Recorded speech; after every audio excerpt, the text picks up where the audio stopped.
안녕하세요. 영윤사모의 영성일기 윤영윤 사모입니다. 오늘은 우리는 왜 일하는가 두 번째 시간으로요. 영성과 함께 실력을 갖춰라 라는 제목으로 말씀 나눠보려고 합니다. 저는 17살부터 배우자 기도를 시작해가지고요. 연애를 안 하다가 이제 22살에 저희 남편을 만나고 24살에 결혼을 했어요. 하나님의 인도하심과 응답을 받아서 결혼했기 때문에 되게 환상적일 줄 알았어요. 그리고 임신도 되게 빨리 돼가지고요. 진짜 애가 태어나면 되게 행복할 줄 알았거든요. 근데 웬걸요? 아이가 태어났는데 아기를 돌보느라 저는 뭐 잠을 잘 시간도 없고요. 밥을 먹을 시간도 없어요. 제가 하고 싶은 일을 아무것도 할 수가 없어요. 애를 돌보느라. 제가 25살에 제 친구들 한참 예쁘고 잘 나갈 때 저는 혼자 아줌마가 됐습니다. 그 당시에 이제 저희 집도 많이 가난하고 그래서 13평에 햇빛도 안 들어오고 바람도 안 들어오는 집에서 하루 종일 이제 아이를 돌봤는데 저라는 사람이 없어지는 거예요. 그 당시 이제 저희 남편의 수입도 되게 적었기 때문에 저희 큰아이를 유치원을 7살에 처음 보냈어요.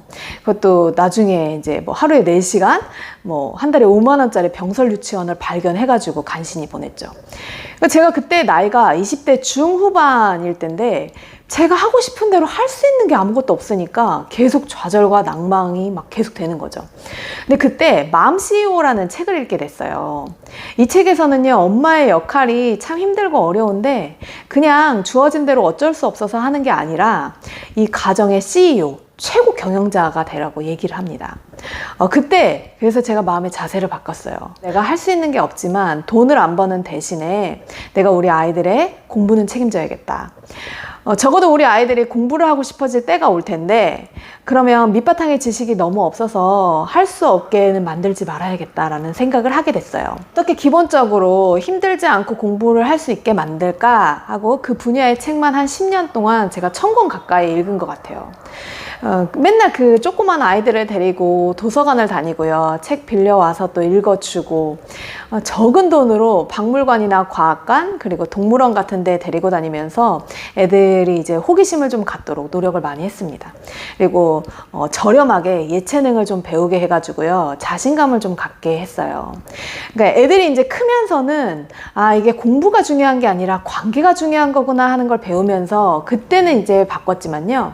더 어릴 때는 이제 공부를 잘하려면 적어도 책은 많이 읽어야 되는데 애들이 스스로 안 읽잖아요. 그래서 아이들이 초등학교 6년 동안에 초등학생들이 읽는 고전 책을 한 달에 한 권씩 제가 정해가지고 이걸 나눠서 그렇게 한 달 동안 읽어줬어요. 저라는 사람은 없지만 나는 엄마로서의 역할을 다 하고 있어 라고 생각했는데 지금 돌아보니까 그것이 제가 글을 쓰고 다른 사람들 앞에서 말을 할 수 있는 아주 기초적인 준비가 되었더라고요. 이전에 저는 이렇게 사람들하고 맞지 않으면 이 관계를 끊어버리는 그런 사람이었어요. 이제 아이들을 키우면서 계속 저를 보게 되잖아요. 저랑 닮은 제가 되게 싫어하는 그런 모습들을 또 보게 되고 제 안에 있었던 아픔의 기억들, 어떤 상처들 이런 것들이 다 드러나면서 계속 마주하게 되는 거죠. 그리고 고쳐야 할 부분들을 계속 발견하게 돼요. 지금까지 살아오면서 하고 싶지 않은 일들 그리고 만나고 싶지 않은 사람들을 계속 만나게 되는데요. 참 많이 도망 다녔어요. 그러니까 돌아보니까 이게 결국 제 고생이더라고요. 빨리 이걸 마주하고 제가 그걸 성장하고 뛰어넘어야 할 실력을 키웠어야 되는데 결국은요 고생을 엄청 하고 돌아서 이걸 뛰어넘을 수밖에 없는 더 고통스러운 환경을 만나서 결국엔 이겨냅니다. 저희 교회랑 또 여러 군데서 이제 감사 카톡방을 만들어서요. 하루에 아침, 점심, 저녁 감사를 나누고 이거 감사노트 쓰기를 하고 있는데요. 벌써 1년 3개월을 했어요. 제가 원래는 이런 걸 할 수 있는 사람이 아니에요. 저는 단톡방이 있는 것 자체가 되게 불편하고 부담스러운 사람이거든요. 어떤 준비 없이 이거를 시키셨다면 못했을 거예요.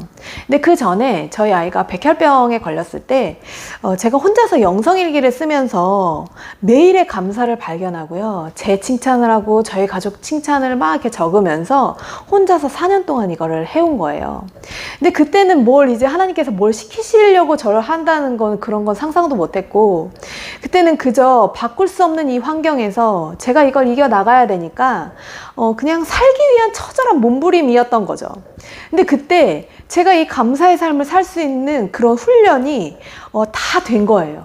그리고 지금은 이 감사의 삶을 하는 덕분에 저에게 맡겨주신 일들을 더 성실하게 할 수 있는 힘이 생기고 있습니다. 우리가 힘든 상황이 온다고요. 계속 힘들어하고 불평불만하면서 시간 낭비를 할 게 아니라요. 내 부족함은 무엇인가 기도하면서 이 상황을 이겨내기 위해 내가 배우고 갖춰야 할 실력은 무엇인가 그거를 알고 훈련을 해야죠. 돈 받은 만큼만 일하는 사람, 아니면 내가 하고 싶은 것만 하고 내가 만나고 싶은 것만 만나는 사람, 나의 한계를 뛰어넘지를 못하고요. 성장이 없습니다. 발전이 없어요. 요셉의 삶을 돌아보면요. 요셉은요, 노예가 되었다고 원망하고 불평하느라 시간 낭비하지 않습니다.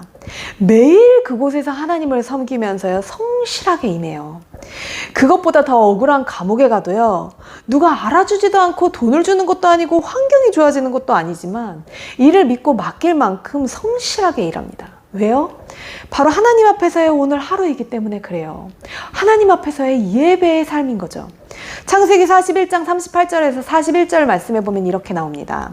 바로가 그의 신하들에게 이르되 이와 같이 하나님의 영에 감동된 사람을 우리가 어찌 찾을 수 있으리요 하고, 요셉에게 이르되 하나님이 이 모든 것을 내게 보이셨으니 너와 같이 명철하고 지혜 있는 자가 없도다.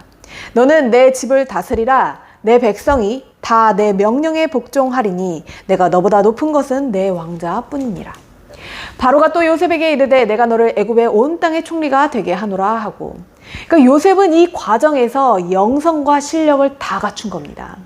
하나님은 그 과정에서 요셉이 용서할 수 없는 사람을 용서하게 하시고요, 억울하고 고통스러운 상황에서 사람을 살릴 수 있는 사람으로 만들어 가시는 거죠. 만약에 요셉이 자신이 원하는 환경에서 자신이 원하는 것만을 했다면요, 마음이 높아져서 사람을 살리는 사람이 아니라 말로써, 행동으로써 사람을 아프게 하고 죽이는 사람이 됐을 겁니다. 우리에게 주어진 환경과 우리가 만나게 되는 그 사람을 바꾸려고 하지 말고요, 나의 자세와 태도를 바꿔야 하는 겁니다. 이걸 뛰어넘는 성장을 이룰수록 우리가 하나님과 친밀함 가운데요, 배우고 실력을 갖춰서요, 하나님께서 내가 있는 자리에서요, 하나님의 일을 믿고 맡길 수 있는 사람이 되어야 되는 거죠. 그러려면요, 오늘 하루를 그냥 보내면 안 됩니다. 첫 번째 시간에 나눴던 것처럼, 하나님, 오늘 하루 제가 하나님께 기쁨이 되었나요?